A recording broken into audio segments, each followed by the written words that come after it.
আবির মেঘের কপালে একটা চুমু দিয়ে বলল, তোমার কি এখন একটু ভালো লাগছে? আমি কি অফিসে যাব নাকি আজকে ছুটি নিয়ে বাড়িতে থাকবো? আপনি যান, আমি ঠিক আছি। আবির মেঘের কাছ থেকে বিদায় নিয়ে অফিসে রওনা হলো। আজ একটা গুরুত্বপূর্ণ মিটিং আছে। ননদিনী, রুমে আসবো? মজা নিচ্ছিস? আমার রুমে আসার জন্য তোর কি পারমিশনের প্রয়োজন আছে? বন্যা হাসলো, ভেতরে ঢুকতে ঢুকতে বলল, এটা তো আর তোর একলা রুম না, এটা আমার শ্রদ্ধেয় বড় ভাসুরের রুমও বটে।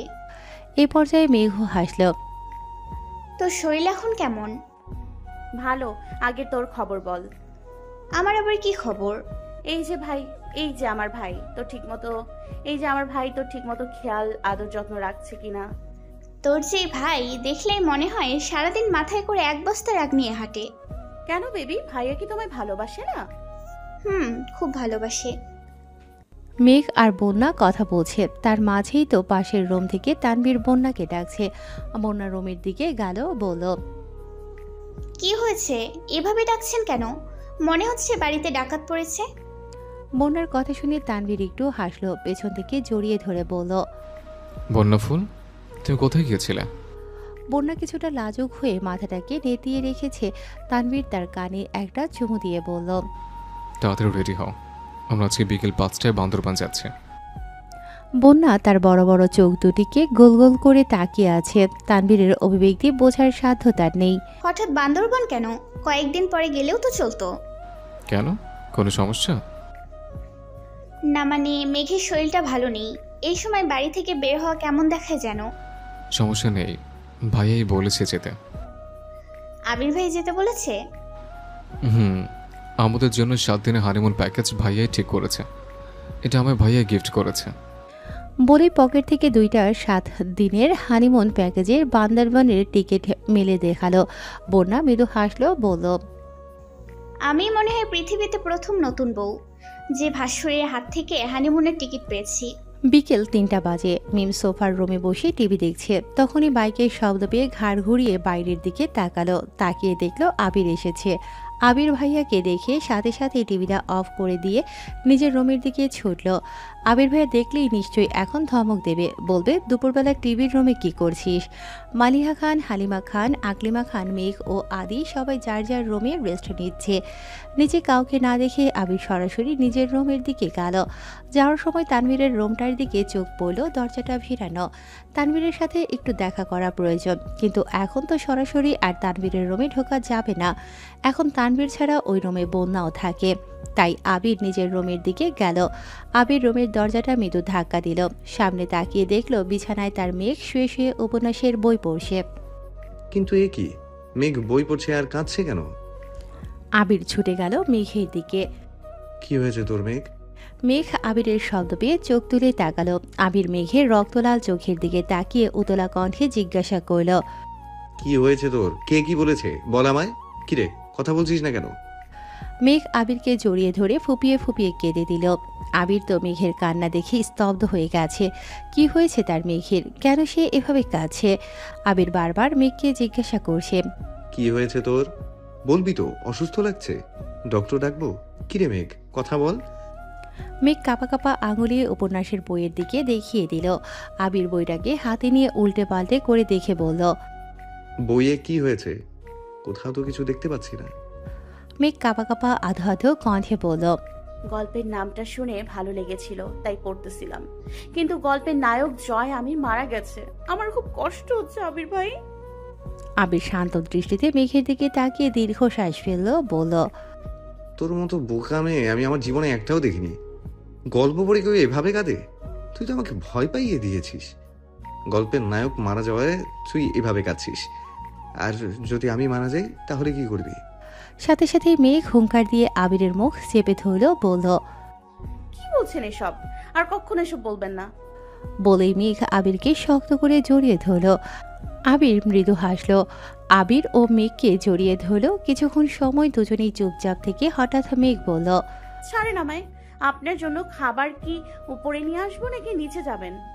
কোনোটাই না, আমি অফিস থেকে লাঞ্চ করে এসেছি। আজ এত তাড়াতাড়ি ফিরলেন যে? সকালে তোমায় অসুস্থ দেখে গেলাম, তাই মনটা ভালো লাগছিল না। আরও আগেই চলে আসতাম, কিন্তু ক্লায়েন্ট মিটিংটা একটু লেট করে শুরু করেছিল। তোমার এখন কেমন লাগছে? ভালো। যান, ফ্রেশ হয়ে আসেন। তানভীর কি রুমে আছে? ওরা ট্রিপে যেতে রেডি তো? তুমি কিছু জানো? বেবি একটু আগে এসেছিল, বলেছে সব রেডি আছে। বেবিকে এইবার ভাবি বলা শিখো। ও তোমার বড় ভাইয়ের বউ হয় এখন। বলতে তো চাই, কিন্তু মনে থাকে না। আবির আরেক দফা হাসলো। আবিরের হাসি দেখে মেঘও হাসলো। আবির মেঘের কপালে চুমু দিয়ে ফ্রেশ হতে গেল। মিম ব্যালকনিতে দাঁড়িয়ে দুপুরের কড়া রোদের দিকে তাকিয়ে আছে। সে আজকাল একা একাই হাসে। এই যে এখন সকালের কিছু স্মৃতি মনে করে একা একাই হাসছে। সকালে মাহমুদা খান তার ফ্যামিলি নিয়ে নিজের বাড়িতে চলে গেছে। যাওয়ার সময় আরিফ মিমের সামনাসামনি পড়তেই সবার অগোচরে মিমকে চোখ মেরে ফিসফিসিয়ে বলল, মামাতো বোন আমার, আবার দেখা হবে। মিম হতবিহ্বল চোখে আরিফের যাওয়ার পানে তাকিয়েছিল। আজকাল আরিফকে দেখলে মুখে কোনো কথাই আসে না তার। সম্পর্কটা প্রথমের মতো থাকলে হয়তো এখন মিম কয়েকটা কটু কথা শুনিয়ে দিত। আরিফ যাওয়ার পরে মিম অনেকক্ষণ দরজা বন্ধ করে নিজের রুমের ফ্লোরে বসেছিল। বাড়িতে তার নিজের লোকেরা সবাই আছে, তাও আজ কেন জানি বুকের ভেতরটা ফাঁকা ফাঁকা লাগছে। মনে হচ্ছে কি যেন নেই, কেউ যেন নেই।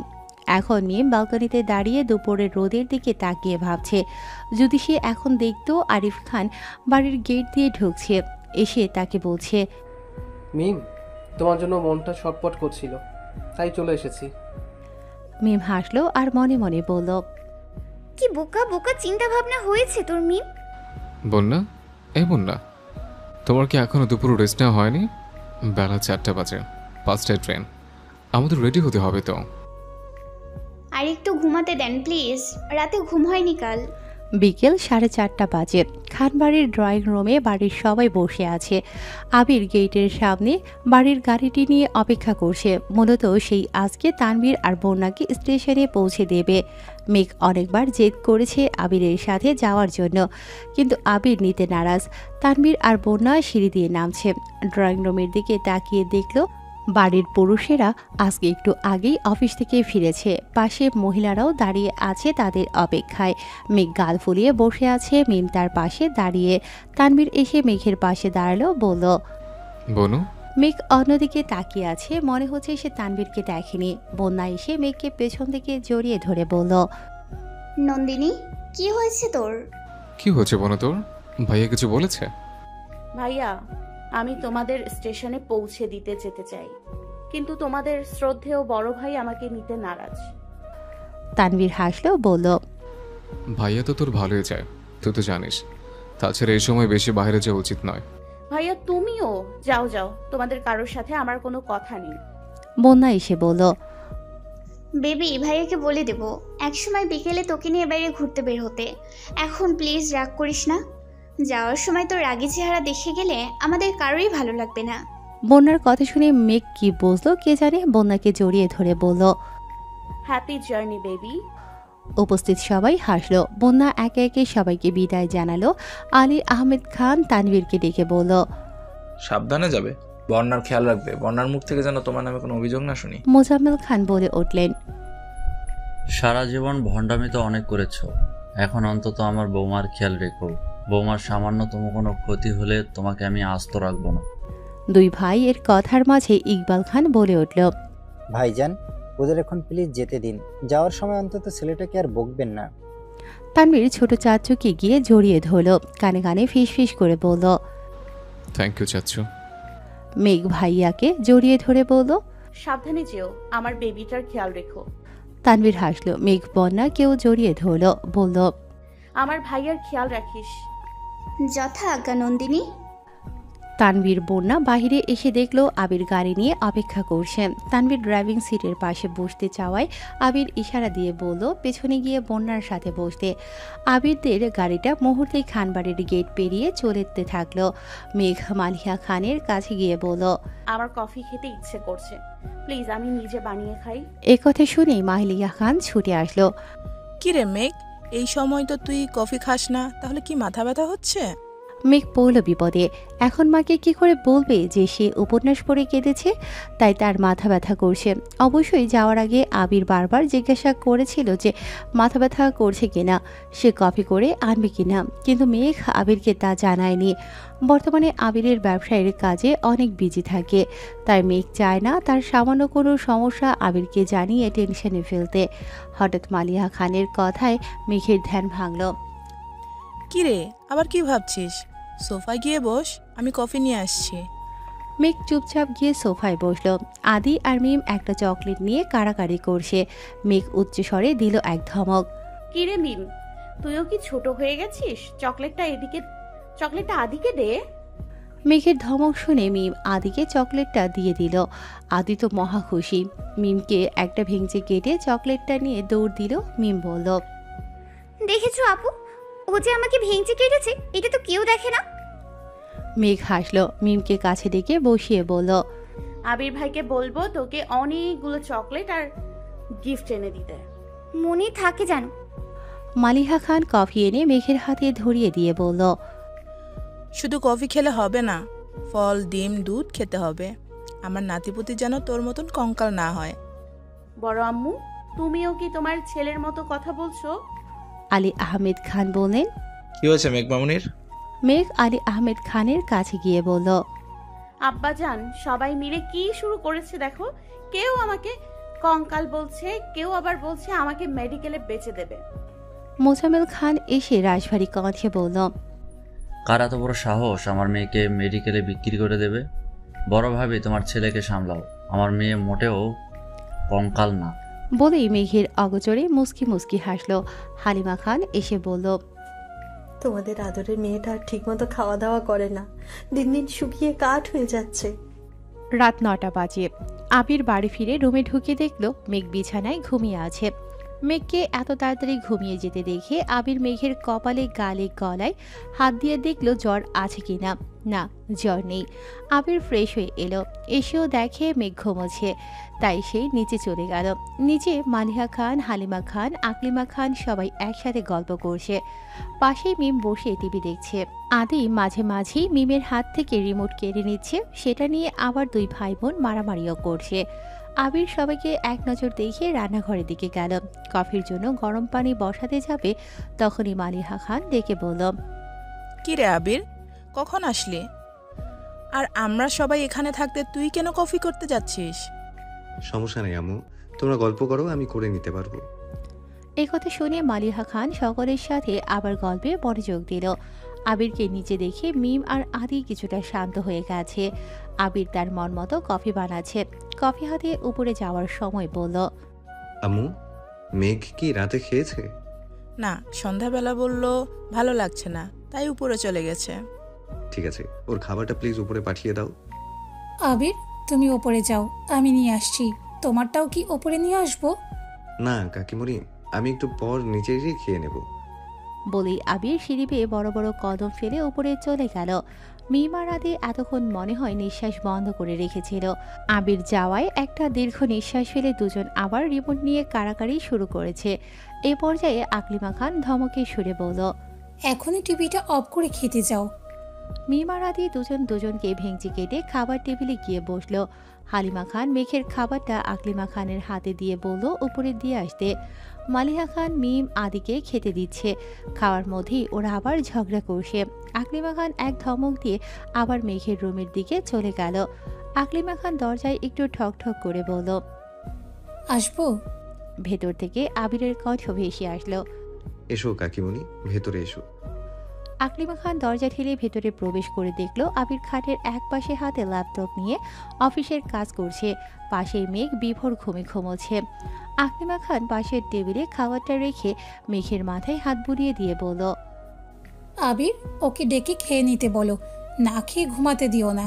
আবির শান্ত কণ্ঠে বলল, ঠিক আছে কাকিমণি।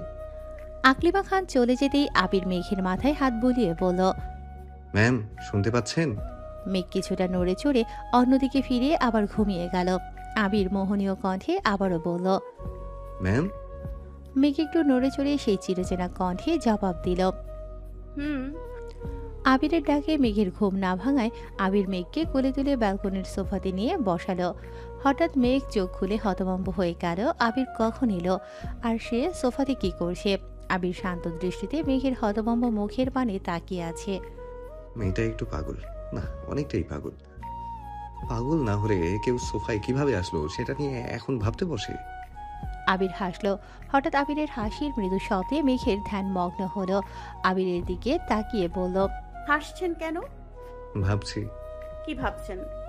ভাবছি তোর মতো আরেকটা বউ থাকলে আমার ভাবনায় যাওয়া কেউ আটকাতে পারবে না। মেঘ চোখ গোল গোল করে আবিরের মুখের পানে তাকিয়ে আছে। কি বলছে এসব আবির ভাই? তার আরেকটা বউ? এসব ভেবে মেঘের মুখশ্রী কালো আধারে ঢেকে গেল।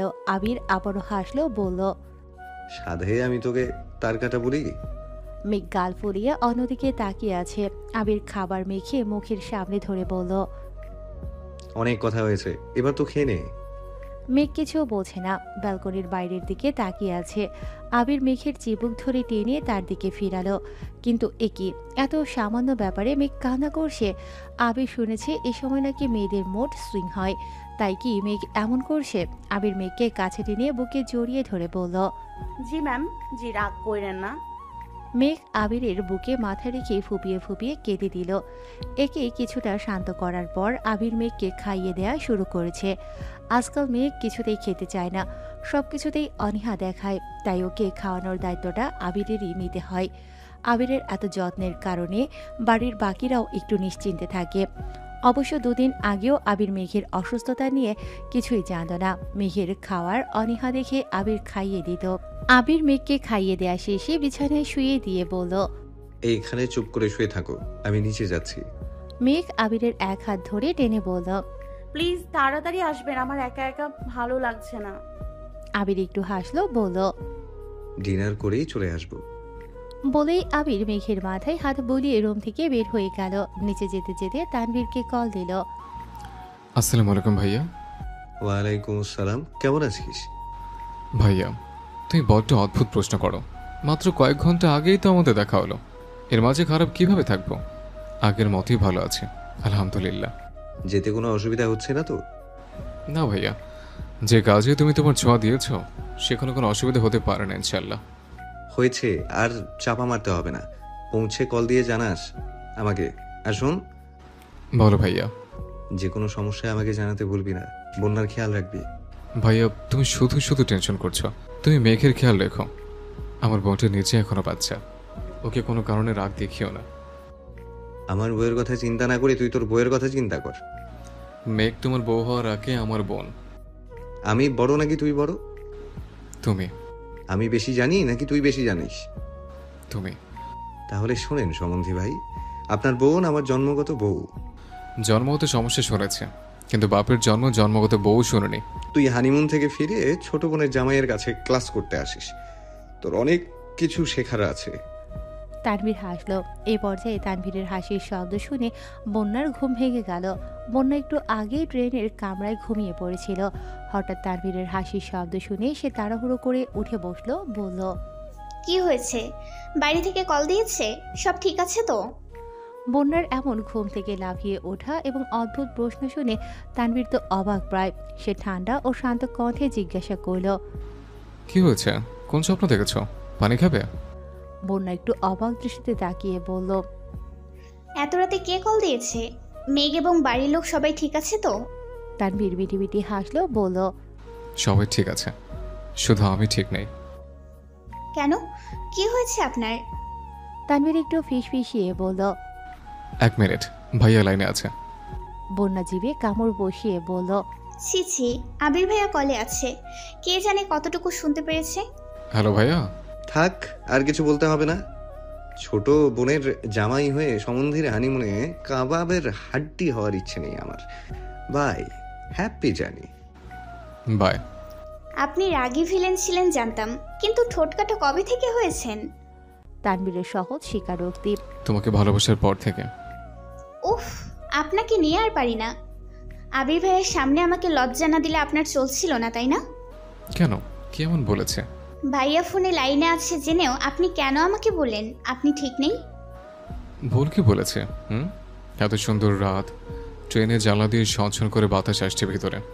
ট্রেনের কামরায় আমি আর আমার নতুন বউ হানিমুনে যাচ্ছে। উফ, হাউ রোম্যান্টিক, ভাবতেই ভালো লাগে। কিন্তু আমার কি কপাল, আমার বউ ঘুমাচ্ছে আর আমি মশা মারছি। বন্যা তানভীরের এমন পাগলামো মাখা কথা শুনে অন্যদিকে তাকিয়ে মিটিমিটি হাসছে, মনে মনে ভাবছে, এই মানুষটাকে আমি ছোটবেলা থেকে চিনি। সবসময় দেখেছি মেঘার আমাকে শাসন করতে, ধমকাতে, বকতে। কখনো বুঝতে পারিনি এই রাগী বদমেজাজি মানুষটার ভেতরে একটা ছোট্ট বাচ্চা সুলভ মন আছে। সত্যি আজ মনে হচ্ছে জীবনটা পরিপূর্ণতা পেল। তানভীরের সাথে কথা শেষ করে আবির তাড়াহুড়ো করে খাচ্ছে। হালিমা খান বলল, কিরে আবির, তানভীরের সাথে কথা হয়েছিল? জি মামনি, কথা হয়েছে। ওরা ট্রেনে আছে, বলেছে পৌঁছে জানাবে। কি রে, সবকিছু এত অল্প অল্প করে খাচ্ছিস? আম্মু, তোমার বৌমা ঘরে একা আছে। উপস্থিত সবাই কিছুটা মুস্কি মুস্কি হাসলো। তাতে আবিরের কোনো কিছু যায় আসে না। বিয়ের আগে মেঘকে কিছুটা দূরে সরিয়ে রাখলেও বিয়ের পর মেঘের প্রতি ভালোবাসা বা দায়িত্বে কোনো কিছুতেই কোনো কৃপণতা করেনি আবির। তার মতে এই এক আবিরের জীবন এক মেঘেতেই সীমাবদ্ধ। আবির খাওয়া শেষ করে উপরে চলে গেল। হালিমা খান মানিহা খানকে বলল, আপা, মেয়েকে অন্য কোথাও বিয়ে দিলে হয়তো এতটা নিশ্চিন্ত থাকতাম না। তোমার ছেলে যেভাবে আমার মেয়েকে আগলে রাখে, হয়তো অন্য কোথাও বিয়ে দিলে তা কখনোই করতো না। নিজের মেয়েকে সুখী দেখাচ্ছে বেশি একটা মায়ের আর কি চাওয়ার থাকে। মালিহা খান বলল, তুই নিশ্চিত থাক, আমার আবির মেঘের খুব ভালোভাবে খেয়াল রাখতে পারবে। ওদের দুটোকে দেখলে মনটা জুড়িয়ে যায়। আবির থাকতে মেঘকে নিয়ে আমাদের কোনো চিন্তাই করতে হবে না। আবির রুমে ঢুকলো, দেখলো মেঘ এখনো ঘুমোয়নি। সামনে গিয়ে বসলো, বলল, ঘুমাওনি এখনো? ঘুম আসছে না। শুয়ে পড়ো, আমি মাথায় হাত বুলিয়ে দিচ্ছি। মেঘ কিছুক্ষণ চুপ করে রইল, হঠাৎ বলল, আহিয়ার আব্বু। আবির সেই চিরচেনা শান্ত কণ্ঠে জবাব দিল। মেঘ ব্যালকনির দিকে আঙুল দিয়ে ইশারা করে বলল, বাইরে তাকিয়ে দেখুন, আকাশে মস্ত বড় থালার মতো চাঁদ উঠেছে। চলুন না আমরা ছাদে যাই। এত রাত্রে ছাদে যাওয়া যাবে না, অন্য কিছু বলো। চলুন না প্লিজ। মেঘ, জেদ করো না প্লিজ। তুমি কি ভুলে গেছো তুমি অসুস্থ? এত রাত্রে ছাদে গেলে তেনারা তোমার খাড় মোটকে দেবে, জানো? মেঘ একটু ভয়ে ভয়ে বলল, সত্যি বলছেন? কিন্তু আপনি তো বলেছিলেন তেনারা বলতে কেউ নেই। এসব বাদ দাও, চলো আমরা ব্যালকনিতে যাই। ব্যালকনির দিকে তাকিয়ে দেখো, সেখানেও কি সুন্দর চাঁদের জ্যোৎস্না দীপ্তি ছড়াচ্ছে। চলুন। আবির আর মেঘ বেলকনির সোফাতে গিয়ে বসল। চাঁদের আলোতে আবির মেঘের ক্লান্ত অসুস্থ মুখের পানে তাকিয়ে আছে। আবিরের চোখ যেন মেঘের সারা মুখেই বিচরণ করছে। এই কয়েকটি দিনে মেয়েটার মুখের লাবণ্য অনেকটাই কমে এসেছে। মুখে কয়েকটা ব্রণ উঠেছে। মুখটা মনে হয় রক্তশূন্য হয়ে উঠেছে। আবির অক্লান্ত চোখে তাকিয়ে আছে। মেঘ বলল, এভাবে কি দেখছেন? আমার আহিয়ার আম্মুকে। আচ্ছা মেঘ, আমাদের আহিয়া এখন কি করছে? মেঘ আবিরের এসব বাচ্চামো প্রশ্ন শুনে কিছুটা হাসলো, বলল, আহিয়া আপনাকে বলছে, পাপা পাপা তোমাকে অনেক ধন্যবাদ আমাকে চন্দ্র বিলাস করানোর জন্য। আবির হু হু করে হাসলো, বলল, কই, আমি তো শুনতে পাচ্ছি না। আমি তো পাচ্ছি। আমিও শুনতে চাই। মেঘ ফিসফিসিয়ে আবিরকে বলল, কাছে আসুন। আবির মেঘের কিছুটা সামনে গিয়ে বসলো। মেঘা আবিরের ডান হাতটা তার পেটে স্পর্শ করে বলল, আপনি কি অনুভব করতে পারছেন আমাদের বাবুর হৃদস্পন্দন? আবির মাথাটা কিছুটা ঝুঁকিয়ে মেঘের পেটে কান দিয়ে ফিসফিসিয়ে বলল, তুমি এখন কোনো কথা বলবে না, এখন আমাদের বাপ মেয়ের কথা হবে। মেঘ আবিরের পাগলামো দেখে হাসলো। আমার ছোট্ট পরি কি তার পাপার কথা শুনতে পাচ্ছে? পাপা তোমায় খুব মিস করে। তুমি তাড়াতাড়ি পাপার কাছে চলে আসো। কথা দিচ্ছি, পাপা তোমায় কাঁধে করে সারা বাড়ি ঘুরবো। আইসক্রিম কিনে দেবো, চকোলেট কিনে দেবো। তোমার মাম্মাকে আর কষ্ট না দিয়ে তুমি তাড়াতাড়ি পাপার কাছে চলে আসো। মেঘ আবিরের কথা শুনে মুস্কি মুস্কি হাসিয়ে বলল, তো আপনার ছোট্ট পরি কি বলল? আমার আহিয়া পরি আমাকে বলেছে সে অতি শীঘ্রই আমাদের কাছে চলে আসছে। মেঘ আবিরের বুকে মাথা রাখলো, বলল, আপনার মতো স্বামী পাওয়া আমার সৌভাগ্য। জীবনের সকল পূর্ণতার মাঝে সর্বোত্তম ও সর্বশ্রেষ্ঠ পাওনা হলো আমার স্বামী সাজ্জাদ খান আবির। আবির হাসলো, বলল, আমার সৌভাগ্য আমি তোমাকে পেয়েছি। তোমাকে না পেলে কি হতো বা আমি কি করতাম তা আমি জানি না, তোমাকে ধন্যবাদ, অসংখ্য ধন্যবাদ আমাকে ভালোবেসে আমাকে সুন্দর একটা জীবন দেওয়ার জন্য। কারণ তুমি হিনা এই আবিরের জীবন মূল্যহীন। ট্রেন চলছে, একজোড়া কপতি ডুবে আছে দুজন দুজনার চোখের মায়ায়। দুজনের চোখে তৃষ্ণা যেন বহুদিনের, মনে হচ্ছে সারা রাত দেখলেও যেন এই তৃষ্ণা মিটবে না। হঠাৎ বন্যা চোখে নামিয়ে নিল। তানভীর ট্রেনের বাহিরের দৃশ্যে তাকিয়ে একটু হাসলো, মনে মনে বলল, মেয়েটা বড্ড বেশি লাজুক। আল্লাহ জানে এ মেয়ের লজ্জা ভাঙাতে আমার কি কি করা লাগে। বন্যা মনে মনে ভাবছে, ব্যাহা নির্লজ্জ পুরুষ কোথাকার, সর্বক্ষণ প্রস্তুত থাকে কখন কিভাবে কতবার আমাকে লজ্জা দেয়া যায়। হঠাৎ তানভীর বন্যার হাতের আঙুলের ভাঁজে নিজের আঙুল গুজল। বন্যা কিছুটা লজ্জা পেয়ে অন্যদিকে তাকিয়ে আছে। তানভীর আরেকটু কাছে এগিয়ে এসে বসে বন্যাকে নিজের দিকে ফেরালো, বলল, বন্যা ফুল, তুমি কি এখনো আমি আগের মতো ভয় পাচ্ছ? কই না তো। তাহলে আমার দিক থেকে এমন মুখ ফিরিয়ে কেন নিয়েছ? আমাকে কি তোমার ভালো লাগে না? বন্যা তানভীরের ঠোঁটে আঙুল দিয়ে কথা আটকে বলল, এসব কি বলছেন? আমি আপনাকে ভীষণ ভালোবেসে বিয়ে করেছি। আপনি যা ভাবছেন তেমন কিছুই না। তাহলে কিছুই না বলেই বন্যা মাথাটা নিচু করে বসে আছে। তানভীর এক হাত দিয়ে বন্যার থুতনি ছুঁয়ে মুখটাকে উঁচু করে বলল, বন্যা, আমি জানি আমি একটু রাগে বদমেজাজে, রাগ হলে মাথায় ভালো মতো থাকে না, কিন্তু আমারও তো বাজের স্বভাবের মাঝেও একটা চিরন্তন সত্য হলো আমি তোমাকে ভালোবাসি, ভীষণ ভালোবাসি। গত কয়েকটা বছর নিজের ভেতরটা এক অসহনীয় যন্ত্রণা করে করে খেয়েছে। আমি জানি তোমাকে ছাড়া আমার কতটা কষ্ট হয়েছে। ভাইয়াকে ছাড়া আর কাউকে কিছু বলতেও পারিনি। যখন তোমার কথাগুলো মনে পড়তো তখন ছুটে যেতাম তোমার ভার্সিটিতে, তোমার গলিতে, তোমাকে এক নজর দেখার অপেক্ষায়। বহুবার মুখলেস দাদার বহু প্রশ্নের সম্মুখীন হয়েছে। মাথার ব্রেন বলতো যে কোনো সময় তোমার বাড়ির কারো কাছে হয়তো ধরা পেরে যাব, কিন্তু মন মানত না। ছুটে যেতাম তোমার গলিতে, যদি একবার দেখা পাই। মাঝে মধ্যে সৌভাগ্যবশত পেয়েও যেতাম। বন্যা নির্বাক অবাক দৃষ্টিতে তানভীরের মুখের পানে তাকিয়ে আছে। চাঁদের আলোয় তানভীরকে দেখতে অনেক মোহনীয় লাগছে। ট্রেনের ঝনঝন শব্দ, জানালা দিয়ে আসা মৃদু বাতাস, চাঁদের জ্যোৎস্নার আলো পরিবেশটাকে আরো মধুর করে তুলেছে। বন্যা বলল, আপনি কি আমায় অনেক আগে থেকে ভালোবাসেন? তানভীর চুপ। কত আগে থেকে? প্রায় 4 বছর হলো। বন্যা তো অবাক, বলল, তার মানে এই 4 বছর যাবত আপনি আমায় নজরে নজরে রেখেছেন? তানভীরের সহজ স্বীকারোক্তি। শুধু আমি না, তোমার আশেপাশে আরো অনেকেই আছে যাদেরকে বলা আছে তোমার উপর নজর রাখতে। তুমি কোথায় যাচ্ছ, কি করছো, কোন ছেলের সাথে মিশছো, তারা আমাকে বলতো। এবার বন্যা একটু রাগ করলো, বলল, অন্য ছেলেরা আমার দিকে নজর রাখতো? প্লিজ রাগ করো না, ওরা কেউ তোমার দিকে খারাপ নজর দিত না, জাস্ট তোমার খেয়াল রাখতো ভাইয়ের হবু বউ হিসেবে। তাছাড়া তোমার দিকে কেউ খারাপ নজর দিলে তাকে আমি পিঠিয়ে আত্মরা করে ছাড়বো, যেমনটা তামিমকে করেছিলাম। এবারের কথাটা তানভীর একটু আস্তে আস্তে বলল, তার মানে তামিমের উপরে আপনার আগে থেকে ক্ষোভ জেদ জমা ছিল, আর সেটার বহিঃপ্রকাশ ঘটেছিল আবির ভাইয়ের অ্যাক্সিডেন্টের দিন? বন্যা ফুস করে দীর্ঘশ্বাস ছেড়ে বলল, কি হিংসুটে ছেলে রে বাবা। তানভীর হাসলো, বলল, তুমি আমার, একান্তই আমার। যে তোমার দিকে তাকাবে তার চোখ আমি তুলে নেব। ভুলে যাও না, রাজনীতি ছেড়েছে, কিন্তু মারপিট করা আমার রক্তে এখনো রয়ে গেছে। বন্যা বলল, আমি কি শুধু শুধুই আপনাকে ভিলেনের সাথে তুলনা করি? আপনি তো ভিলেনই, হিংসুটে ভিলেন।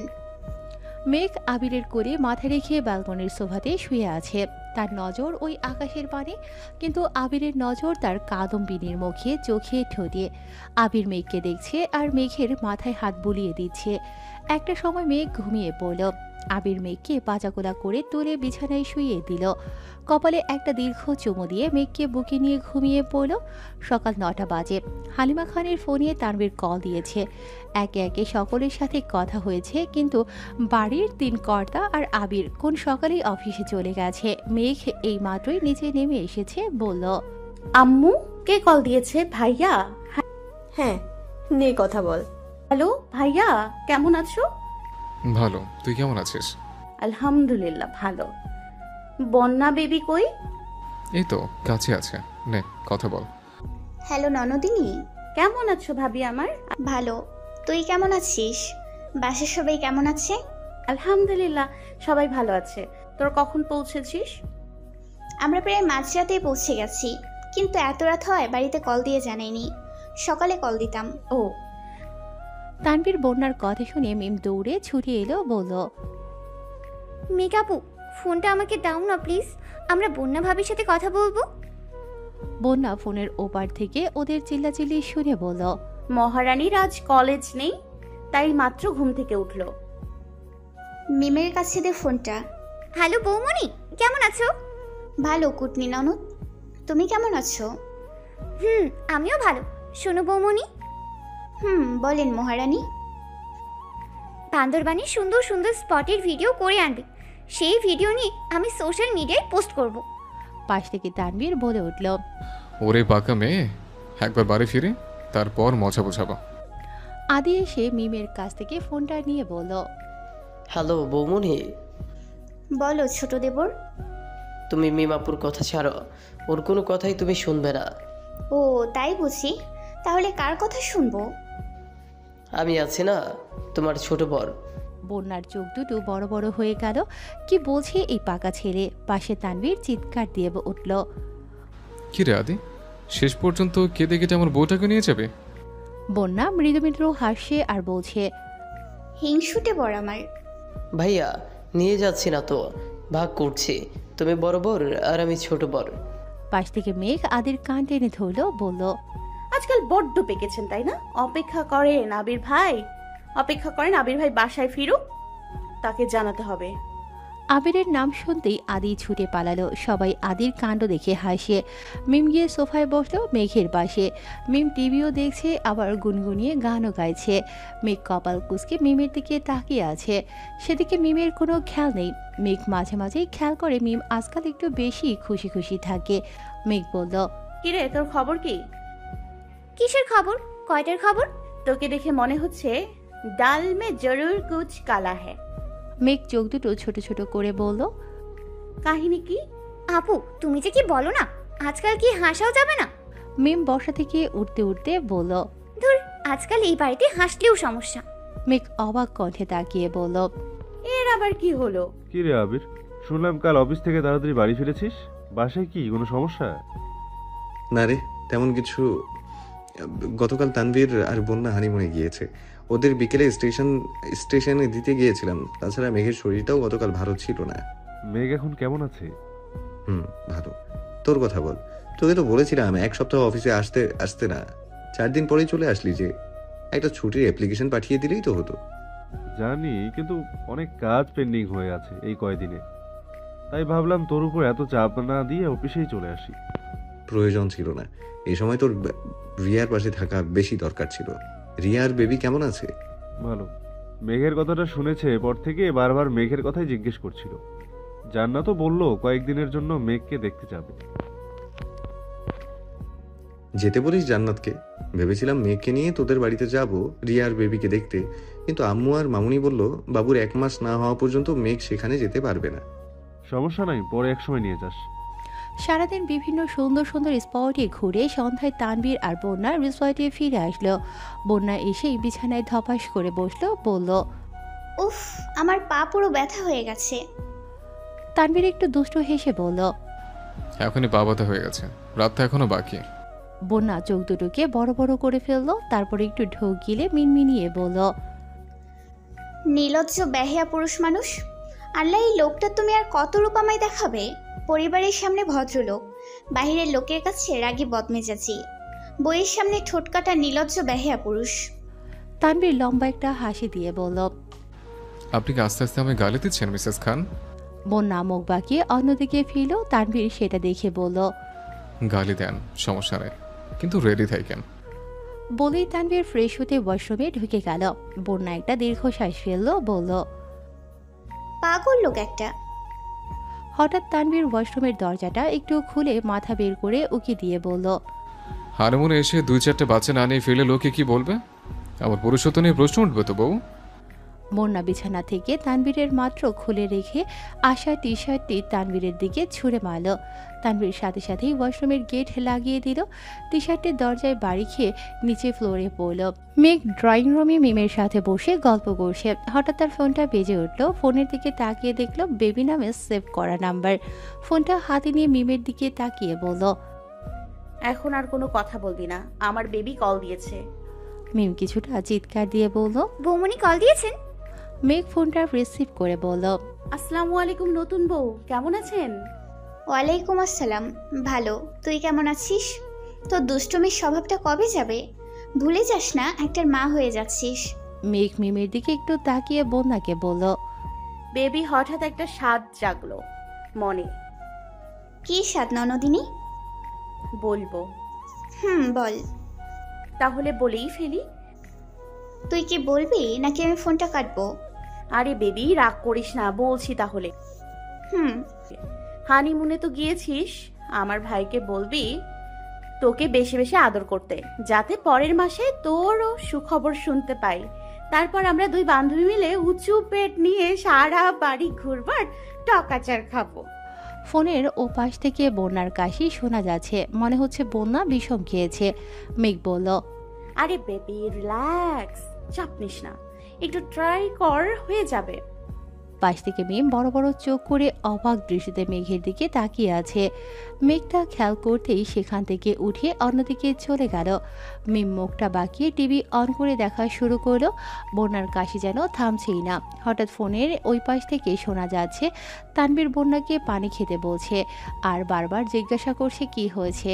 মেঘ ফিসফিসিয়ে বলল, ওই যে ভাইয়া চলে এসছে, যা বলেছি তা মনে রাখিস। হ্যাঁ বলে ফোনটা কেটে দিল। তানবীর বন্যার কাশি থামানোর জন্য মাথায় পিঠে হাত বুলিয়ে দিচ্ছে। কাশি একটু কমতেই বন্যা ফ্রেশ হতে হবে বলে ওয়াশরুমের দিকে ছুটল। এর আবার কি হলো? এভাবে পালালো কেন? রাত 9টা বাজে। আবিরের বাইকের শব্দ পেয়ে মেঘ ব্যালকনিতে এসে দাঁড়ালো। দেখলো আবির বাইক থেকে নেমে ফোনে কথা বলছে।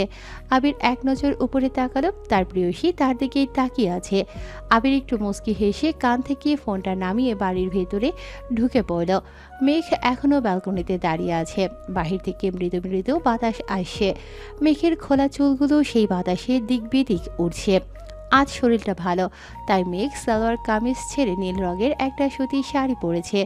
এই রংটা আবিরের বড্ড বেশি পছন্দ। আজকাল মেঘের মনটা হঠাৎ মেঘাচ্ছন্ন হয়, আবার হঠাৎই যেন ফুরফুরে হয়ে ওঠে। এটাকেই হয়তো গর্ভবতী অবস্থায় মোড সুইং বলা হয়। এই যে একটু আগে মেঘের হঠাৎই মনে হলো আবির ভাইকে একটু সারপ্রাইজ দেওয়া যাক, তাই আলমারি থেকে একটা নীল শাড়ি বের করে গায়ে জড়িয়ে নিল।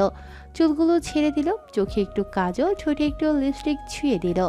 কপালে একটা ছোট্ট নীল টিপ দিতেও আজ ভোলেনি সে। হঠাৎই একটা হাত মেঘের কোমর ছুঁয়ে তার পেট স্পর্শ করল। মেঘ কিছুটা ঘাবড়ে গেল। আবির নেশাক্ত কণ্ঠে ফিসফিসিয়ে বলে উঠল, আমার ভেতর আবি নেই, আছে এক অবুঝ মন, সেই মন দুয়ারে বিচরণ করিস তুই সারাক্ষণ। তোর ভাবনায় পাগল আমি, তাকিয়ে দেখ মনের আয়নায়, তোর প্রেমেতে মগ্ন হয়ে হারিয়ে যাই অন্য এক প্রেমের দুনিয়ায়। তুই তো এক অদ্ভুত নেশা, আর সেই নেশায় আমি আসক্ত। বলেই আবির মেঘের কানে চুমু খেল। মেঘ একটু কেঁপে উঠল। আবির মেঘের কোমর পেঁচিয়ে ধরে মেঘের খোলা চুলে মুখ ডুবালো। মেঘ সামনের দিকে ঘুরিয়ে তাদেরকে জড়িয়ে ধরল। কাঁপা কাঁপা কণ্ঠে বলল, আপনি কি পাগল হয়ে গেছেন? বাহির থেকে এসেছেন, ফ্রেশ হয়ে চেঞ্জ করে নিন। আবির মেঘকে ব্যালকনির গ্রিলের সাথে ঠেকিয়ে নিজের দুহাত মেঘের পেছনের গ্রিলে রাখলো। ভাঙা ভাঙা কণ্ঠে আওড়ালো, পাগলি আমি, তোর প্রেমে, তোর মায়ায়। বলেই আবির মেঘের ঠোঁটে ঠোঁট ডুবালো। এই চুমু কতক্ষণ দীর্ঘ হয়েছিল তা জানে না মেঘ। মেঘ আবিরের পাগলামি বুঝতে পেরে আবিরকে কিছুটা হুঁশে আনতে চাইল। নিজের ঠোঁটকে ছাড়িয়ে আনার চেষ্টা করলো আবিরের ঠোঁটের দখল থেকে, কিন্তু আবির যেন আজ মেঘের প্রেমেতে প্রেমাতাল। এই যে এখন ঠোঁট ছেড়ে মেঘের গলায় বিচরণ করছে আবিরের চোখ। হঠাৎই মেঘকে অবাক করে দিয়ে মেঘের গলায় ঠোঁট ছোঁয়ালো আবির। আস্তে আস্তে তা গভীরতায় রূপ নিচ্ছে। মেঘ বলল, আপনি সত্যিই পাগল হয়ে গেছেন। এটা যে ব্যালকনি, তাকে ভুলে গেছেন? আবির মেঘের গলা থেকে মুখ উঠালো, লক্ষ্য করলো সেখানে একটা গভীর ক্ষত সৃষ্টি হয়েছে, যাকে রোমান্টিক ভাষায় বলা যায় লাভ বাইট। আবির নেশা নেশা চোখে মেঘের চোখের দিকে তাকালো। কিছুক্ষণ তাকিয়ে থেকে হঠাৎ মেঘকে কোলে তুলে নিল। মেঘ অদ্ভুত দৃষ্টিতে তাকিয়ে আছে। আজ আবিরকে একটু বেশি প্রেমাসক্ত লাগছে তার কাছে। আবির নেশা নেশা কণ্ঠে বলে উঠল, এভাবে তাকাস না প্লিজ। তোর ওই কাজল চোখের চাহনি দেখলে আমি ঘায়েল হয়ে প্রতিক্ষণে প্রতি মুহূর্তে। নীল শাড়িতে এক নীল পরি আজ আমার করে চড়ে আছে। নিজেকে কিভাবে সামলাই বল তুমি? মেঘ নিশ্চুপ তাকিয়ে আছে আবিরের নেশা নেশা চোখে। মেঘ জানে আবিরের এই অবস্থা হওয়ার কারণ। আবির ধীরে ধীরে হারিয়ে যাচ্ছে তার কাদম্বিনীর মাঝে, যেই অষ্টাদশীর জন্য সে অপেক্ষার প্রহর গুনেছে বহু বছর।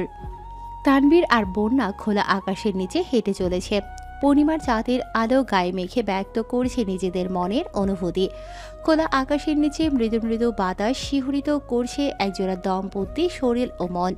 তানবীর বন্যার হাতটাকে নিজের মুঠোবন্দি করে হাঁটছে। বিয়ের 2 দিন হয়ে গেছে। তানবীরের হঠাৎ হঠাৎ ছোঁয়ায় বন্যা যেন কেঁপে কেঁপে ওঠে। তানবীর বন্যার অবস্থা বুঝতে পেরে কিছুটা দুষ্টু হাসল। বন্যার কাঁধে হাত দিয়ে বন্যাকে আরেকটু নিজের দিকে টেনে নিল। মুহূর্তে বন্যার শরীরটা ঝাঁকুনি দিয়ে উঠল। বন্যা লাজুক হয়ে মাথাটা নিচের দিকে নুইয়ে রাখলো। তানবীর বন্যাকে টেনে আরেকটু কাছে নিয়ে আসলো। গতকাল রাতে ট্রেনে বন্যাকে তানবীর এত কিছু বোঝানোর পরেও বন্যা যেন তানবীরের সামনে খোলা বইয়ের মতো স্পষ্ট হতে পারছে না। বন্যা অনেকটা ইতস্তত বোধ করছে। তানবীর বলল, বন্যা প্লিজ, এবার তো একটু স্বাভাবিক হও। দূরের আকাশের দিকে তানবীর আঙুল দিয়ে ইশারা করে বলল, দেখো আকাশে কত সুন্দর চাঁদ, তো সেটা তোমার থেকে কম। বন্যা কিছুটা লাজুক হাসলো। বন্যার মুখে হাসি দেখে তানভীর নিজেও হেসে দিল, বলল, অবশেষে মহারানীর মুখে হাসি ফুটেছে। দুজন হাঁটতে হাঁটতে আবার রিসোর্টের রুমের দিকে ফিরে আসলো। তানভীর বন্যার দিকে তাকিয়ে আছে। বন্যাকে আজ অনেক সুন্দর লাগছে। সন্ধ্যায় তানভীর বন্যার হাতে একটা প্যাকেট ধরিয়ে দিয়ে বলল, রেডি হয়ে নাও, আমরা বাইরে হাঁটতে যাব। বন্যা প্যাকেটটি খুলে দেখল কালো রঙের সুন্দর একটা জর্জেট শাড়ি, যার পাড় ও আঁচলে পাথরের কারুকাজ করা। বন্যা শাড়িটি পরে চোখে গাঢ় কাজল দিল। সন্ধ্যার পর থেকে এখন পর্যন্ত বন্যা যতবার তানবীরের দিকে তাকিয়েছে ততবারই লক্ষ্য করেছে তানবীর তার দিকে তাকিয়ে আছে। এসব ভাবতে ভাবতে কখন যে বন্যা রুমের সামনে চলে এসেছে তা তার খেয়ালই নেই। হঠাৎ পায়ের সামনে কোনো কিছু নড়াচড়া পেতেই মাথা ঝুঁকে নিচে তাকালো। যা দেখলো বন্যার তো চোখ চড়ক গাছ। তানবীর বন্যার সামনে হাঁটু গেড়ে বসে ওর শাড়ির কুচি ঠিক করছে। কুচি ঠিক করা শেষে তানবীর উঠে দাঁড়িয়ে বলল, ভাবনা চিন্তা শেষ হলে রুমে চলেন, নাহলে কোলে তুলে নিয়ে যাব। কোলে তোলার কথা শুনে বন্যা তাড়াহুড়ো করে রুমের দরজা ধাক্কা দিল ভেতরে যাওয়ার উদ্দেশ্যে। কিন্তু এ কি, হঠাৎই বিস্ময়ে বন্যার মুখটি হা হয়ে গেল। বন্যার মুখে হাত দিয়ে আস্তে আস্তে রুমের ভেতরের দিকে গেল। পুরো রুমটা ছোট ছোট প্রদীপ দিয়ে সাজানো। চারদিকে প্রদীপের শিখাগুলো জ্বলজ্বল করছে। রুমের পরিবেশটা কিছু স্নিগ্ধ লাগছে তা ভাষায় প্রকাশ করা অসম্ভব। তানবীর পেছন থেকে এসে বন্যাকে জড়িয়ে ধরল। তার হাত দুটো বিচরণ করছে বন্যার কোমল উদরে। বন্যার পিঠটা তানবীরের বুকের সাথে মিশে আছে। তানবীর বন্যার গালের সাথে গাল ঠেকিয়ে বলল, এত রোমান্টিক পরিবেশে কি তোমার প্রেম পাচ্ছে না বউ? বন্যা নিশ্চুপ হয়ে দু চোখ লজ্জায় বন্ধ করে রেখেছে। তানবীর মুখে যত কথাই বলছে না কেন, তার হাত দুটো তো বন্যার পেট কোমর ছুঁয়ে ছুঁয়ে যাচ্ছে। এতেই বন্যার হাল বেহাল হয়ে যাচ্ছে। বন্যা কাচুমাচু করে বলে উঠল, ছাড়ো না মাই। বলে সামনের দিকে পালাতে চাইলেও তানবীর খপ করে বন্যার শাড়ির আঁচল টেনে ধরল। শাড়ির আঁচলটা হাতে পেঁচিয়ে পেঁচিয়ে বন্যার দিকে এগিয়ে গেল। আস্তে আস্তে তার ঘাড়ে ঠোঁটের স্পর্শ দিল। বন্যা মুহূর্তেই কেঁপে উঠল। বন্যার কাঁপুনি টের পেয়ে তানভীর বন্যার কোমর ধরে টেনে নিজের সাথে আরেকটু মিশিয়ে নিল। বন্যা নিজেকে আর সামলাতে না পেরে পেছনে ফিরে তানভীরকে শক্ত করে জড়িয়ে ধরল। তানভীর ঠোঁটের কোণে দুষ্টু হাসি টেনে ফিসফিসিয়ে বলল, জান, এত সুন্দর লাগছে তোমাকে। আমি তানভীর নিজেকে সামলাতে ব্যর্থ। বন্যা লজ্জায় মনে হচ্ছে তানভীরের বুকের ভেতর ঢুকে যাচ্ছে। দুজনের মাঝে এখন আর চুল পরিমাণও শূন্যতা নেই। হঠাৎই তানভীর বন্যাকে কোলে তুলে নিল। কোলে রেখেই বন্যার কপালে, গালে, গলায় তানভীর ঠোঁট ছুঁয়ে ছুঁয়ে দিচ্ছে। বন্যাও তানভীরের গলা শক্ত করে জড়িয়ে ধরে রেখেছে। তানভীর বন্যার ঠোঁট দুটো নিজের দখলে নিতে বন্যা আবেশের চোখ বন্ধ করে নিল। হারিয়ে গেল দুজন দুজনের মাঝে। সময় চলছে তার নিজ গতিতে। দেখতে দেখতে তানভীরের ছুটি ফুরিয়ে এলো। গতকাল রাতে তানভীর আর বন্যা বান্দরবন থেকে ফিরে এসেছে। এখন সকাল 8টা বাজে। খানবাড়ির প্রতিটি সদস্য খাবার টেবিলে উপস্থিত। মালিহা খান, হালিমা খান ও আকলিমা খান সবাইকে খাবার পরিবেশন করে দিচ্ছে। বন্যাও সাথে টুকটাক সাহায্য করছে। মেঘও হাতে হাতে সাহায্য করতে চেয়েছিল, কিন্তু বন্যা ওকে জোর করে নাস্তার টেবিলে আবিরের পাশে বসিয়ে দিল। আজ থেকে তানভীরের অফিস খোলা, তাই তানভীরও অফিসের জন্য একেবারে রেডি হয়ে নিচে নেমেছে। আলী আহমেদ খান, মোজাম্মেল খান ও ইকবাল খান টুকটাক ব্যবসার আলোচনা করছে আর খাচ্ছে। আবির বারবার আর চোখে লক্ষ্য রাখছে মেঘ ঠিকমতো খাচ্ছে কিনা, যা মেঘের চোখের আড়াল হতে পারল না। মেঘ বুঝতে পেরে মনে না চাওয়া সত্ত্বেও পুরো খাবারটা শেষ করার চেষ্টা করছে, কারণ সে জানে এখন যদি সে পুরো খাবারটা শেষ না করে তাহলে আবির রাগ করে নাস্তা না খেয়ে অফিসে চলে যাবে। মিমের আজ কলেজ আছে, তাই সেও রেডি হয়ে নিচে নেমেছে। বন্যা সবাইকে খাবার দেওয়ার সময় খেয়াল করলো মিম আর আদি চোখের ইশারায় ঝগড়া করছে। বন্যা ওদের কাছে গিয়ে ফিসফিসিয়ে ঝগড়া বন্ধ করে খেয়ে নিতে বলল। এখানে সকল বয়োজ্যেষ্ঠরা আছে। বন্যার নিষেধাজ্ঞা শুনে দুজনেই শান্ত হয়ে খাওয়া শুরু করলো। হঠাৎই ইকবাল খান আবিরের উদ্দেশ্যে বলে উঠল, 29। আবির ড্রাইভার আজকে অসুস্থ, তাই ছুটি নিয়েছে। তুই কি একটু মিম আদিকে তাদের স্কুল আর কলেজে পৌঁছে দিবি? আজ অফিসে একটু লেট করে গেলেও সমস্যা নেই, আমি সব সামলে নেব। ইটস ওকে চাচ্ছু, এত ফর্মালিটি কেন করছো? আমি অফিসে যাওয়ার সময় ওদের নামিয়ে দিয়ে যাব। তাহলে আজ বাইক নিস না, গাড়ি নিয়ে অফিসে যাস। ঠিক আছে চাচ্ছু। বলেই আবার বেসিংয়ে হাত ধুতে চলে গেল। আস্তে আস্তে তানভীর, আলী আহমেদ খান, মোজাম্মেল খান, ইকবাল খান, আবির, মিম ও আদি সবাই চলে গেল।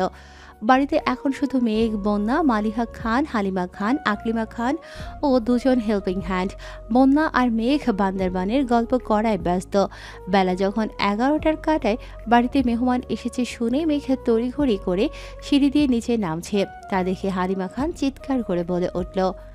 মায়ের চিৎকার শুনে মেঘ থেমে গেল। আস্তে আস্তে নিচে নেমে আসলো। এসে দেখলো সোফায় মাহমুদা খান ও আরিফ বসে আছে।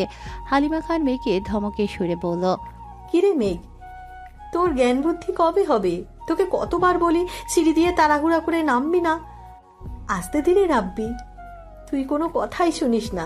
এবার মনে হয় আবিরকে জানাতেই হবে। মেঘ আবিরের কথা শুনে কিছুটা চুপসে গেল। কাঁদো কাঁদো কণ্ঠে বলল, আম্মু, তুমিও আমায় আবির ভাইয়ের কথা বলে থ্রেট দিচ্ছ? মাহমুদা খান ভাতিজিকে কাছে টেনে সোফায় বসে আলাদা কণ্ঠে বলল, ভাবি, আমার ভাতিজিকে একটুও বকবে না, তাহলে ভাইয়াকে বলে তোমাকে বাপের বাড়ি পাঠানোর ব্যবস্থা করব। মাহমুদা খান মেঘকে খুব করে বোঝালো এই সময় একটু বুঝে শুনে চলাফেরা করতে হয়। মেঘও সব বুঝেছে এমন ভাব করে বলল, ঠিক আছে ঠিক আছে বলে মাহমুদা খানের কাঁধে মাথা রাখলো। মাহমুদা খান মেঘের মাথায় হাত বুলিয়ে দিচ্ছে।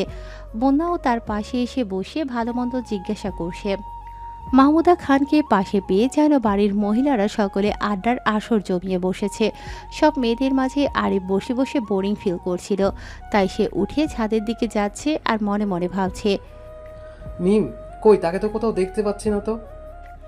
সিঁড়িতে 2 কদম উঠতেই মালিহা খানকে আরিফ বলে উঠল, বড় মামি আদি কি বাড়িতে নেই? মালিহা খান একটু হেসে জবাব দিল, না বাবা, মিম আর আদি তাদের নিজ নিজ শিক্ষা প্রতিষ্ঠানে গেছে। আরিফ সবাইকে শান্তভাবে এক নজর দেখে ছাদে চলে গেল। মাহমুদা খান মালিহা খানের উদ্দেশ্যে বলে উঠল, ভাবি। হালিমা খান জিজ্ঞাসা দৃষ্টিতে তাকালো। তখনই মাহমুদা খান বলল, ভাবি, আগামী শুক্রবার তোমাদের সবাইকে আমার বাড়িতে দাওয়াত। আর মেঘ, বন্যা, মিমকে আমি আজকে আমার সাথে নিয়ে যাব।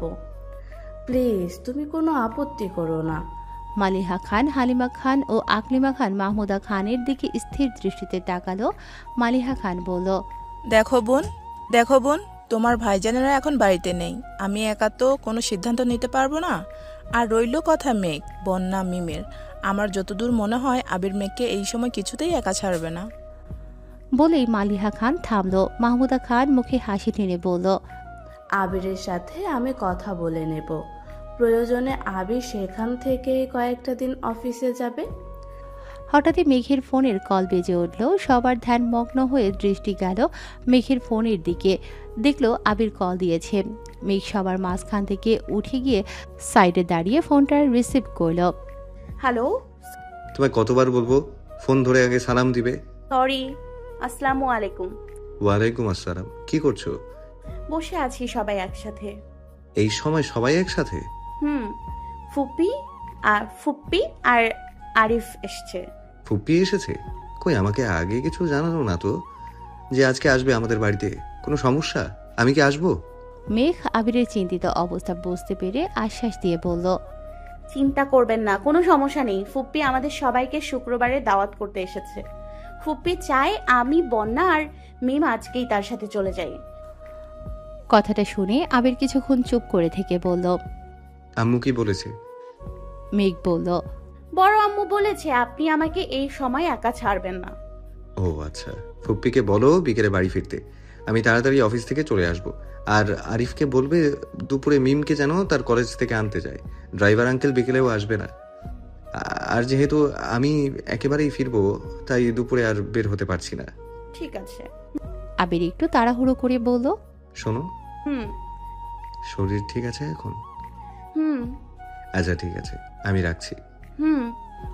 মেঘ ফোনটা কেটে মাহমুদা খানের কাছে গিয়ে বসে বলল, ফুপ্পি, আবির ভাই বলেছে তোমাকে সন্ধ্যার দিকে বাড়ি ফিরতে। উনি আজ তাড়াতাড়ি অফিস থেকে ফিরে আসবেন। মাহমুদা খান স্মিত হাসলো, বলল, ঠিক আছে, বাদরটাকে বলিস যেন একটু তাড়াতাড়ি আসে। এ পর্যায়ে বন্যা, মালিহা খান, হালিমা খান ও আকলিমা খানও হেসে দিল। মেঘ মাথা নাড়িয়ে সম্মতি জানালো। আরিফ সিঁড়ি দিয়ে নিচের দিকে নামছে। তাকে দেখেই মেঘের আবিরের বলা কথাটা মনে পড়ল। মেঘ বসা থেকে উঠে আরিফের দিকে তাকিয়ে বলল, আরিফ, তুমি একটু কষ্ট করে মিমকে কলেজ থেকে আনতে যাবে? ড্রাইভার আঙ্কেল অসুস্থ, তোমার ভাই একটু ব্যস্ত আছে, তাই দুপুরে যেতে পারবে না। আরিফ ঠোঁটের কোণে হাসির রেখা টেনে বলল, ঠিক আছে ভাবি, আমি যাব। আরিফ যে মনে মনে কতটা খুশি হয়েছে তা হয়তো মেঘের অজানাই রয়ে গেল। আরিফের মুখে ফুটে উঠল এক রহস্যময় হাসি। ইতিমধ্যেই বাড়ির মেয়েরা তাদের সবার সামনে চা নাস্তা দিয়ে গেছে। চা খেতে খেতে আড্ডাটা বেশ জমেছে। তাই মালিহা খান রান্নাঘরের সকল দায়িত্ব মেয়েদের বুঝিয়ে দিয়ে বলল, শোনো, যে যা খাবে বলে দিয়েছি সে অনুযায়ী রান্না করো। আর আবিরের আব্বু রান্না আমি একটু পর এসে করব। দুপুর 2টা বাজে। মিম কলেজের গেটের সামনে অপেক্ষা করছে। বাড়ির গাড়ি কোথাও সে দেখতে পাচ্ছে না। মনে মনে ভাবছে, ড্রাইভার আঙ্কেল যদি নাও আসে তাহলে ভাইয়া তো অবশ্যই আসবে, আমি আরেকটু অপেক্ষা করি। হঠাৎ একটা ইটের কণা এসে মিমের পেছনে কাঁধে লাগলো। সঙ্গে সঙ্গে পেছনে তাকিয়ে দেখলো তেমন কেউ নেই। স্টুডেন্টরা যার যার মতো বাড়ি ফিরে যাচ্ছে। মিম আবারও সামনের দিকে তাকিয়ে বাড়ির গাড়ির অপেক্ষায় আছে। কিন্তু একি আবারও আরেকটা কণা এসে গায়ে লাগলো। এবার মিম একটা রাগি রাগি লুক নিয়ে পেছনে তাকালো, কিন্তু এবারও কাউকে দেখা যাচ্ছে না। হঠাৎই বুঝতে পারল কেউ তার পাশে এসে দাঁড়িয়েছে। পাশে তাকিয়ে সে বিস্ময়ে হতভম্ব। মিম কাঁপা কাঁপা কণ্ঠে বলে উঠল, আপনি? আরিফ মুস্কি হাসলো, বলল, আমি। ভয় পেয়েছো?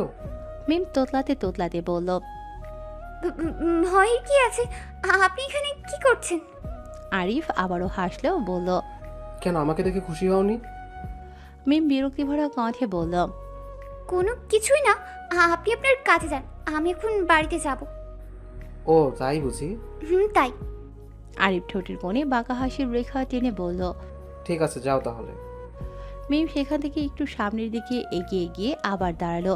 মূলত সে আবির বা তানভীরের অপেক্ষা করছে। হঠাৎ আরিফ পেছন থেকে বলে উঠল, কি হলো, বাড়িতে যাবে না? মিম রাগে কটমট করতে করতে বলল, সেটা নিয়ে আপনাকে ভাবতে হবে না, আপনি যেখানে যাও সেখানে যান। আরিফ এবার রাশভারী কণ্ঠে বলে উঠল, কিন্তু তোমার আর আমার গন্তব্য যে এক। মিম কিছু বুঝতে না পেরে আরিফের মুখের পানে তাকিয়ে আছে। কি বলছে এইসব পাগলটা? আজ তো একটা সাইকো, আল্লাহ, এত বড় একটা কাজিন হঠাৎ করে অবতরণ করছো। আমার উপর একটা ভালো কাজিনও তো ফালাইতে পারতাম। হঠাৎ মিমের ভাবনার বিচ্ছেদ ঘটিয়ে আরিফ বলল। ভাবনা চিন্তা রেখে এবার বাইকে ওঠেন। মিম তাকিয়ে দেখলো আরিফ আবিরের বাইকটিতে বসে আছে। মিম বলে উঠল, আপনি আবির ভাইয়ের বাইক কেন এনেছেন? আরিফের শান্ত জবাব, তোমাকে বাড়ি নিতে। আপনাকে কে বলেছে আমাকে নিতে আসতে? তোমার আবির ভাইয়া। আমি আপনার সাথে যাব না। তাহলে রাস্তায় পড়ে থাকো, আমি যাচ্ছি। হঠাৎ আরিফের ফোনটা বেজে উঠল। আকলিমা খান ফোনের ওই পাশ থেকে আরিফকে জিজ্ঞাসা করছে মিমকে পেয়েছে কিনা। আরিফ বিচারের সুরে বলল, ছোট মামি, তোমার মেয়ে আমার সাথে বাড়ি ফিরবে না, সে দাঁড়িয়ে আছে। বাবা, এটা ওর কাছে দাও তো। আরিফ ফোনটা মিমের দিকে এগিয়ে দিয়ে ফিসফিসিয়ে বলল, শাশুড়ি আম্মা কথা বলবে। মিম রাগে একটা লুক নিয়ে আরিফের হাত থেকে ছো মেরে ফোনটা নিয়ে নিল। হ্যালো আম্মু। কিরে, তোর সমস্যা কি? আরিফের সাথে বাড়ি কেন ফিরছিস না? মিম আমতা আমতা করে বলল, না মানে আম্মু। আকলিমা খান মিমের মুখ থেকে কথা কেড়ে নিয়ে বলল, চুপচাপ আরিফের সাথে বাড়ি ফিরে আয়, আমি রাখছি। মিম রাগি রাগি দৃষ্টিতে আরিফের হাতে ফোনটা ধরিয়ে দিয়ে বাইকের পেছনে গিয়ে বসলো।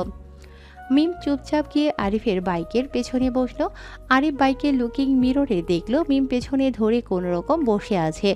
আরিফ মিমকে ধরে বসতে বলল, কিন্তু মিম কি কম তেরা বলল, প্রয়োজনই, আপনার কাজ আপনি করেন।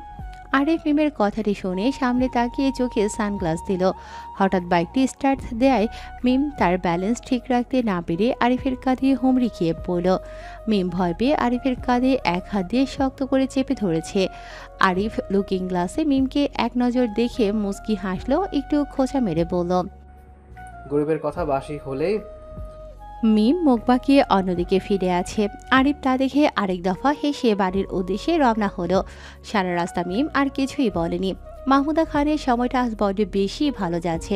নিজের বাপের বাড়ির পরিবারের সাথে সময় কাটাতে কার না বেশি ভালো লাগে। দেখতে দেখতে সময় 3টার কাটায়। 5 মিনিট হলেও ফিরেছেন। এসেই টুকটাক সবার সাথে কথা বলে ফ্রেশ হতে উপরে চলে গেছে। মেঘ রুমে ঢুকেই দেখলো আবির মাত্র গোসল করে তোয়ালে দিয়ে চুল মুছতে মুছতে ওয়াশরুম থেকে বের হচ্ছে। মেঘ আবিরকে দেখে কিছুটা থমকে গেছে। তাকিয়ে আছে এক অদ্ভুত মোহ মায়াময় দৃষ্টিতে। আবিরের গালের হালকা ভেজা ভেজা ছোট চাপদাড়িগুলো মেঘকে যেন তার কাছে টানছে। আবিরের সামনের ভেজা চুল থেকে টুপটাপ বৃষ্টি ধারার মতো জল গড়াচ্ছে। অদ্ভুত এক মায়া এই শ্যামকালো পুরুষের মুখে, যা দেখে জ্বলন্ত হৃদয়টাও হঠাৎ ব্রেক ফিল করে। আবির মেঘের মুখের সামনে এক হাত নেড়ে বলে উঠল, হ্যালো ম্যাম, আপনি একটু হুঁশে ফিরলে আমার ব্ল্যাক বেল্টের ওয়াচটা একটু খুঁজে দেন প্লিজ, খুঁজে পাচ্ছি না তো। মেঘ নিশ্চুপ নয়নে তাকিয়ে আছে। আবির এবার মেঘের কাজ ঝাঁকিয়ে বলল, মেঘ কি হলো তোমার? মেঘ একটু থতমত খেয়ে বলল, কই কিছু না তো। আবির মেঘকে পেছনে ঘুরিয়ে জড়িয়ে ধরে বলল, কি হয়েছে, শরীর ঠিক আছে? তাহলে এত চুপচাপ কেন? মেঘ আবিরের দিকে ঘুরে গলা জড়িয়ে ধরে বলল, চুপচাপ না, আপনাকে দেখছিলাম। বলেই মেঘ লজ্জায় মাথা নুইয়ে নিল। আবির জিজ্ঞাসা দৃষ্টিতে তাকিয়ে বলল, তা কি দেখলে? মেঘ নেশাতুর দৃষ্টি নিয়ে বলল, আপনার ভেজা ভেজা চুল, খোঁচা খোঁচা দাড়ি আর মেঘ লাজুক কণ্ঠে বলল, আর আপনার মায়াবী মুখশ্রী। আবির হাসলো। মেঘের দুগালে হাত রেখে আবির কপালে চুমু দিয়ে মজার সুরে বলল, যাক, জীবনে আর যাই করি না কেন, বউকে তো পাগল করতে পেরেছি, ধন্য এই জীবন, ধন্য। মেঘ লজ্জায় আবিরের বুকে মুখ লুকালো। হঠাৎ মেঘের কানে মিমের ডাক আসতেই মেঘ আবিরের বুক থেকে মাথা তুলে বলল, আমি নিচে যাচ্ছি, আপনিও আসুন। বলেই মেঘ হন্তদন্ত হয়ে ছুটে গেল। আবির মেঘের যাওয়ার পানে তাকিয়ে আছে। আবির জানে তার প্রেয়সী মাঝে মাঝেই এমন পাগলামি করে, তাই একটু মুচকি হেসে আলমারি থেকে জামা কাপড় পরে রেডি হয়ে নিচ্ছে। ফুপ্পিদের বাড়ি পৌঁছে দিয়ে একটু রাকিব আর রাসেলের সাথে দেখা করতে যাবে সে। অনেকদিন হলো অফিসের বাইরে তাদের আড্ডা দেওয়া হয় না। মেঘ নিচে গিয়ে দেখলো আজকে কেউই দুপুরের খাওয়ার পর রুমে রেস্ট করতে যায়নি। সবাই মাহমুদা খানের সাথে আড্ডায় ব্যস্ত। মেঘও সেখানে গিয়ে সামিল হলো। মেঘ আর বন্যা মাহমুদা খানের দুপাশে বসে আছে। মিম এসে বলল, দেখি দেখি একটু সাইড দাও, আমিও ফুপির কাছে বসতে চাই। সব আদর কি তোমরাই খাবে? পাশ থেকে আরিফ আস্তে আস্তে বলে উঠল, আমার বউ হয়ে যাও। সারা জীবনের মতো আমার কাছে রেখে দিব। আমার মায়ের আদর খাবে। কিন্তু মিম মনে হয় তা শুনতে পায়নি। আর শুনতে পাবেই বা কী করে, এত মানুষের ভিড়ে আরিফ তো কথাটা আস্তে আস্তেই বলেছে, যেন কেউ শুনতে না পায়। মেঘের নজর সিঁড়ির দিকে পড়তে লক্ষ্য করলো আবির নামছে। ব্ল্যাক প্যান্টের সাথে একটা হোয়াইট টি শার্ট, চুলগুলো জেল দিয়ে সেট করা, হাতে একটা ব্ল্যাক ওয়াচ, চোখে সানগ্লাস, এটিয়ে ফোনে কথা বলতে বলতে নামছে। মেঘ কিছুক্ষণ এক দৃষ্টিতে তাকিয়ে আছে। তার মন আজও পুরনো দিনের মতো একটা গানে গিয়ে উঠল। দৃষ্টিতে যেন সে রাজপতিন, খুন হয়ে যায় আমি চিরদিন। নাম ধাম জানি না তার কিছু, তবুও নিলাম আমি তার পিছু। কালো সানগ্লাসটাই কেন এত সুখ, হেই যুবক। মাহমুদা খানের কণ্ঠে মেঘের ঘোর কাটল। মেঘের নিজের মাথায় নিজেই থাপ্পড় দিয়ে বলল, তুই আর মানুষ হবি না। বন্যা মেঘের দিকে তাকিয়ে বলল, কিরে তোর আবার কি হলো? কই কিছু না। তুই আমার থেকে কথা লুকাচ্ছিস মেঘ? তোকে আমি ছোটবেলা থেকে চিনি, সত্যি করে বলতো, তুই কি আমার ভাসুরকে দেখে আবার ক্রাশ ট্রাশ খাইছস নাকি? মেঘ একটু ভাব নিয়ে বলল, আমার জামাইকে দেখে ক্রাশ খাবো না তো তোকে দেখলে ক্রাশ খাবো।